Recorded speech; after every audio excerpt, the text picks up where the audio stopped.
It's October the 26th, 1976. It's the evening of your 15th birthday, and it's raining quite heavily outside in the suburb of New Orleans that you call home.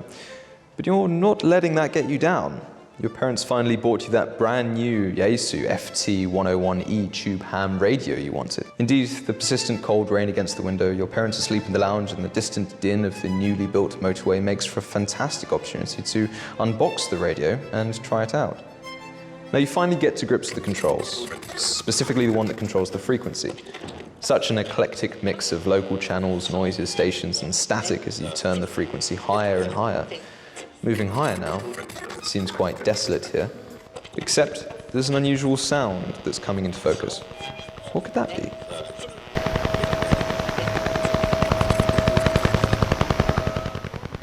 You sit there listening to the ominous rhythmic tapping sound, alone, mesmerized, confused, scared. What is this plague of a sound, and what does it want with you? Well, in 1976, a new and unusually powerful radio signal began to be detected simultaneously worldwide. Due to its ominous tapping sound, it was quickly dubbed the woodpecker by amateur radio operators. Hobbyists and NATO quickly began to triangulate the signal, and it turned out to be coming from the USSR, specifically modern-day Ukraine. These repetitive tapping noises at a frequency of 10 Hz initially seemed to be peculiar. Was it a brainwashing scheme by the Soviets to acquire mind control? Was it an attempt to control the weather somehow? Anything was possible at the height of the Cold War, but this signal wasn't secret by any means. It began raising hell with airplanes, many of which couldn't be contacted as a result of the interference. Not just that, but shipping and civilian communications were disrupted, and even, in some instances, television broadcasts. So what on earth was causing this peculiar sound?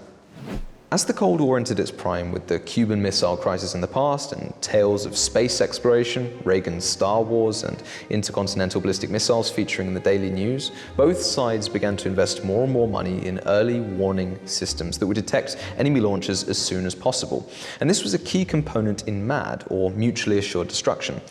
And this is something that arguably kept the war cold. It's no use being able to detect the launch of a missile after it's hit your capital city, right? Indeed, the Soviets had been working on such early warning radar systems since the early 1960s, but most of these featured line-of-sight systems. In other words, small boys. They were good for rapid analysis and interception, but not much else. None of these systems could provide the operators with a response that was within seconds or within minutes of launch, right? And this was something that was really needed. It would give defenders time to study an attack and plan a response. And while there were plans for an early warning satellite network to be launched, these were still in their infancy. And therefore, an over-the-horizon radar fitted the bill for a relatively quickly deployable solution. DUGA in Russian translates to curve or arc, and was the perfect name for the project. Indeed, after the successful tests of a complex in southern Ukraine that proved the effectiveness of a system in practice, two complexes were planned, one in Siberia, named DUGA 2, which would face towards the east, monitoring the activities of Japan and China, and DUGA 1, the most famous of the two, which, positioned famously near to Chernobyl nuclear power plant, faced north towards the USA. Each complex was made up of a receiver, which would have been positioned around 30 miles away from a transmitter.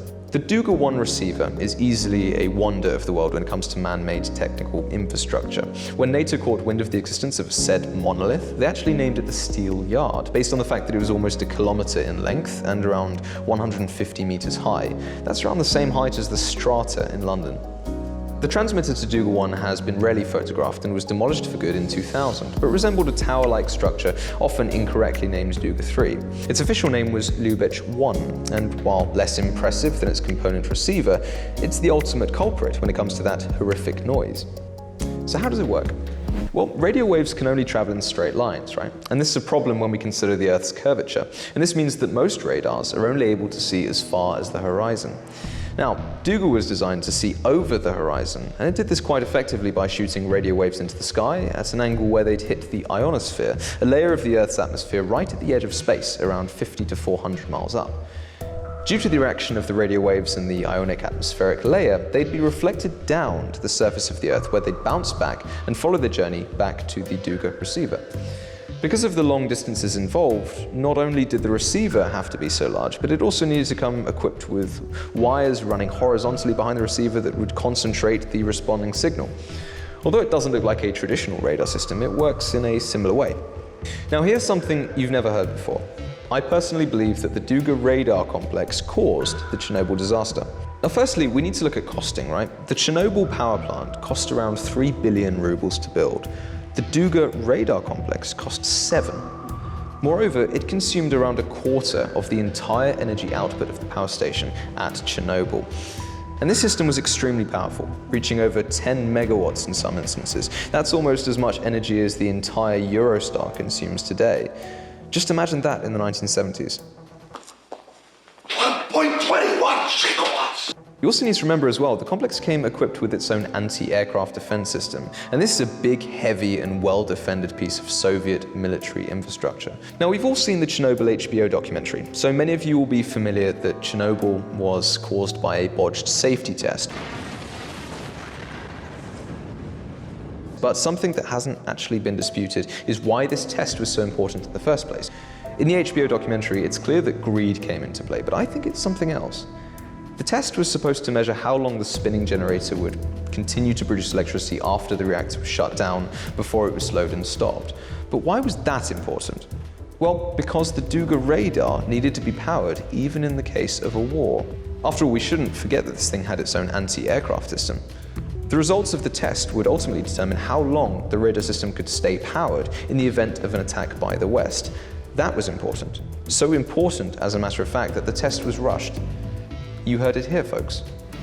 It's clear that being powered by the Chernobyl nuclear power plant and being located well within the 30-kilometer exclusion zone, there's no way that this could have continued to operate, but you'd be surprised to find out that the emitting signals only ceased in 1989, 3 years after the accident itself. Chernobyl, even more surprisingly, continued producing and serving electricity for 14 years after the explosion at Reactor 4. It's clear that the Soviets were keen on keeping this array running for as long as possible, regardless of the consequences. And because of this, historians tend to believe that DUGA's downfall was either due to the changing strategic balance with the end of the Cold War, or due to the fact that satellite-led ICBM tracking systems made the ground-based long-range radar pretty obsolete. But I believe the latter. The satellite system provides immediate, direct, and highly secure warnings, whereas any radar-based system is subject to jamming, and the effectiveness of, well, over-the-horizon systems is also subject to atmospheric conditions. The Soviet mentality wouldn't have been such to let a structure be decommissioned unless there was a viable alternative for protecting national security. You know, actually, to combat the strange interference, amateur radio operators actually began a decade-long jamming campaign by transmitting synchronized, unmodulated, continuous wave signals at the same frequency as the offending signal. Indeed, this did lead to some disruption, and it would have been quite embarrassing for the operators. These guys actually formed a club known as the Russian Woodpecker Hunting Club. As a kid that always used to love climbing abandoned stuff, and blimey, did I do a lot of it, the DUGA 1 radar complex for me is like a sausage to a dog. I love it, and it's sad I'll never get to see it up close without some radiation-related risk. The rise of this monument, I feel, provides somewhat of a microcosm for the Cold War era. Out of a desolate, desert-like forest with running rivers and untouched pine spawns a man-made structure so vast it fills the sky above with both visible and invisible matter. Meanwhile, the space race runs on the outside, with countries pooling their resources into goals somewhat oddly out of place in the grand scheme of things. But DUGA 1 fandom doesn't stop with Bradley. The monument is featured in a wide array of games, including Stalker and more recently Call of Duty Cold War, where you can actually climb up this monument to battle zombies and earn points. Vastly simplified, but you get the point. Nowadays, you can find a wide variety of YouTubers and bloggers who have climbed up the precariously decaying entropic example, although it does sit in the exclusion zone, so it is illegal, so I wouldn't recommend climbing yourself. As many of you may know, I'm a historian by trade. I actually read history at King's College London. I have more books in my apartment than I know what to deal with. And that's why we've done an experimental piece that goes back quite a long way. So indeed, if you enjoyed today's analysis or you've got some thoughts about my ideas regarding the real reasons behind the Chernobyl disaster, please let me know by putting a like and or some warm words in the comments. I'd be more than happy to review some more Cold War tech, so we'll see how this video does. In any case, my name is Bradley, this is BlockHouse, and thanks for joining me. I'll see you in the next video.